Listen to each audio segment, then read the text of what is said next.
Is our colleague, Mr. President, still amenable for a few clarificatory questions by way of interpellation? Yes, Mr. President. Mr. President, is our honorable colleague aware of the fact that the 15 contractors identified by the President of the Philippines in his initial report about the anomalous corruption in the flood control projects are not even members of the Philippine Contractors Association?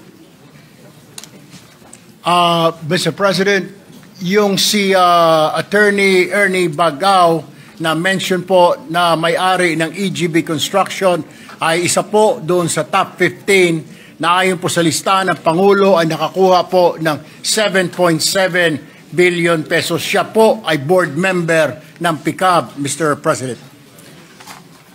Mr. President, I think our good colleague didn't get the question. Mr. President, is our colleague aware of the fact that the 15 contractors identified in these anomalous flood control projects are not even members of the Philippine Contractors Association? We will have to check on that, Mr. President. I don't have the list right now, but I can check it and probably give the copy to the gentleman from Pampanga. Mr. President, there is no need for that because this representation knows the fact that these 15 identified contractors are not members of the Philippine Contractors Association. Why am I asking this question, Mr. President? The Philippine Contractors Association is the primary organization of the most reputable contractors in this country. And I'd like to provide the information that this particular association is singly responsible in the creation of the CIAP. This is the Construction Industry Authority of the Philippines.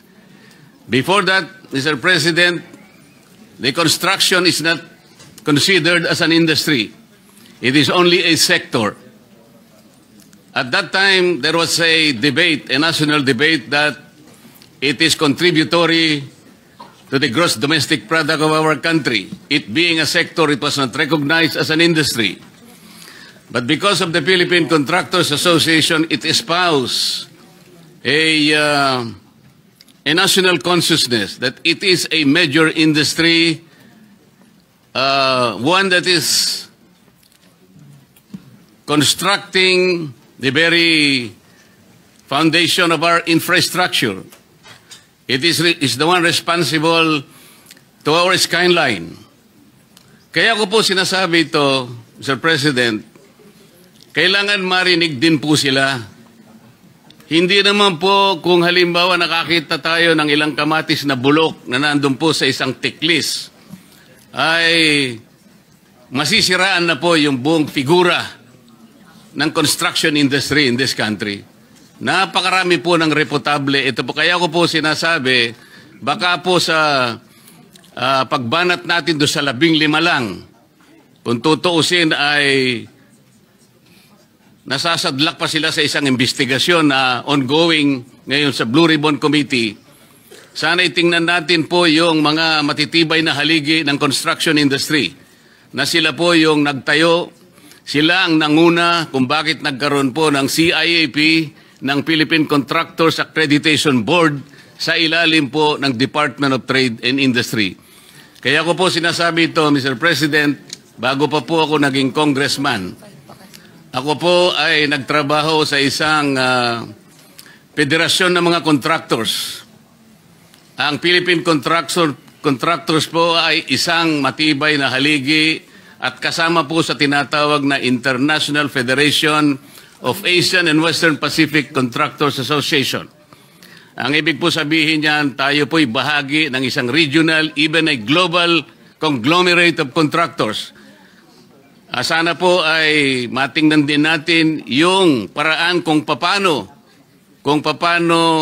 na-develop, kung paano naging bahagi ng ating ekonomiya ang Philippine Construction Accreditation Board sa ilalim ng pamamahala ng Construction Industry Authority of the Philippines na ngayon nga po ay nando na po na bahagi ng ating Department of Trade and Industry. Yun lamang po ang aking gustong sabihin by way of manifestation. Salamat, Senator Erwin, sa pagpapahayag mo ng bahaging ito na maaari nating mapag-usapan in terms of legislation. Salamat po.